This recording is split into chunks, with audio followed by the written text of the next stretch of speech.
Hello everyone, and welcome to the channel. Before we dive into today's story, we just wanted to take a quick second to say thank you all for watching. We truly appreciate your support. If you're new here, please consider subscribing, it's totally free, and hit the notification bell so you never miss out on our latest stories. Now with all that said, let's jump straight into the story. Jules was late. Heart hammering against her ribs, she clutched her laptop bag and weaved through the throngs of late-night travelers, the sterile airport air doing little to calm her frayed nerves. It's work. Always work. This red-eye to... Well, she wasn't even sure where, courtesy of corporate travel. All she knew was Flight 313, boarding at Gate 13. Gate 13 was the problem. According to the oversized terminal maps plastered on the pillars, Gate 13 didn't exist. Yet, here it was tucked away at the end of a dimly lit corridor, radiating an unsettling aura that set Jules's teeth on edge. The flickering fluorescent lights above did little to dispel the gloom, casting long, dancing shadows that only amplified the feeling of foreboding. A handful of people were already waiting. Not the usual bleary-eyed business travelers. These people were different. Disheveled, with vacant stares that lingered a little too long. One woman in a stained housecoat mumbled to herself, picking at a loose thread on her sleeve. A man in a threadbare suit stared fixedly at the floor, his lips moving silently. Jules approached the gate attendant, a woman with unervingly wide eyes and a plastered-on smile. "Excuse me," Jules said, trying to sound casual, "is this for Flight 313? The woman's robotic voice sent a shiver down Jules's spine. Flight 313 now boarding. She didn't make eye contact. And the destination? Jules pressed, but the attendant's smile widened, reaching a point that was deeply unsettling. That information is not available at this time. Jules glanced around. Two security guards stood a respectable distance away, their eyes darting nervously between themselves and Gate 13, but they made no move to approach. A janitor, pushing a sputtering cleaning cart, stopped nearby, his gaze fixed on Jules. He leaned in conspiratorially, his voice a raspy whisper. "They reopened that gate last month. They shouldn't have." Then he hurried away, leaving Jules to grapple with his cryptic warning. A moment later, the announcement crackled over the loudspeaker. "Final boarding call for Flight 313 to undisclosed." Jules hesitated.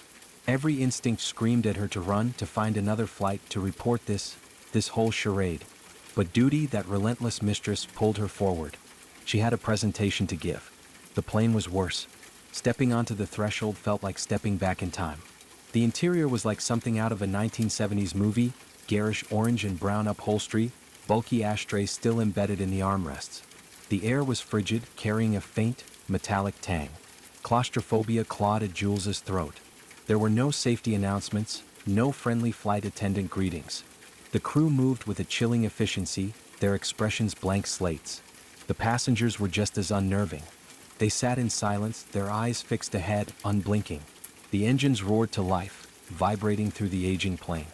Jules braced for the familiar feeling of ascent, of lifting off into the night sky. But it never came. Instead of climbing, the plane seemed to be dipping, heading downwards. Panic clawed at her. With trembling fingers, she pried open a sliver of the window shutter. What she saw sent a jolt of pure terror through her. There was nothing there. No city lights, no clouds, no stars. Just an endless, suffocating black void. The horror escalated quickly. At first, it was subtle, a jacket left behind, abandoned on a seat. A book lying open, its reader gone. Then the scream started. A blood-curdling shriek echoed from the lavatory. A moment later, an eerie silence descended. The door remained ajar, but the passenger who had gone inside was gone. Vanished. Jules, paralyzed with fear, caught the eye of a man across the aisle. He was older, with tired eyes and a haunted look, but there was a spark of something else there, recognition. He nodded towards her and mouthed, "Malik." He moved to sit beside her. "You don't land this flight," he said, his voice low and urgent. "You escape it, if it lets you." He explained he'd been on Flight 313 for what felt like an eternity and was the only way to be free. The fear was overwhelming, but Malik's words ignited a flickering spark of hope. As the plane plunged deeper into the darkness, images began to flash through Jules's mind, fragmented, blurry snippets of a past she had buried deep. A twisted wreckage, the smell of jet fuel, the terrified screams of other children. Flight 313. A plane crash she had survived as a child. She had blocked it all out, a trauma too immense to bear. Everyone else had died. Malik, sensing her distress, gripped her arm. You remember now, don't you? I was on this flight before. Yes, Malik said, his voice heavy with sadness. And so was I. I didn't survive. I've been stuck on this flight for decades, reliving the trauma, trying to find the exit. We're all trapped here, Jules. In limbo. The plane lurched violently, throwing Jules against the window. When she looked up, the flight attendants were changing. Their features were blurring, their jaws disappeared, and their eyes were just empty sockets. They moved with jerky, unnatural movements, like puppets controlled by unseen strings. A distorted voice crackled over the intercom. Thank you for choosing Limbo Air. We will be experiencing turbulence of the soul. Suddenly, a hatch opened in the floor of the plane, revealing not the cold metal of the fuselage, but a long, spiraling staircase leading down into an abyss. Whispers echoed from the darkness, calling her name. Jules? Jules? The hollow crew moved towards Jules, their eyeless faces tilted towards her. Malik pushed her towards the open hatch, his voice filled with desperate urgency. Go. I'll hold them off. Without hesitation, Jules jumped. Instead of falling into the endless void, she landed hard. The impact knocked the wind out of her. She looked around, disoriented. She was back at the airport terminal, in the same spot where she had been before boarding. The flickering lights, the echoing announcements, the same unsettling atmosphere.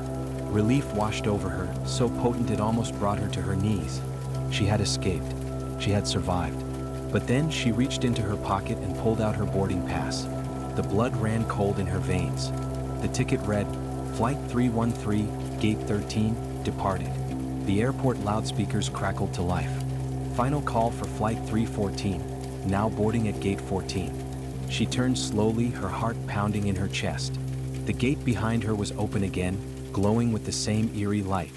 And the passengers, the lost souls of Flight 313, were all staring at her, their vacant eyes filled with a terrifying knowing. Their silent judgment was the worst. Would she leave the loop to them or get caught again? Let us know in the comment section if you would have gotten on that flight. Ready for spine-chilling tales that will haunt your thoughts? Subscribe to Forgotten Storyteller for eerie narrations, unsettling mysteries, and haunting stories you won't forget. Hit the bell icon so you never miss a story, because some stories refuse to stay buried. Join us, if you dare.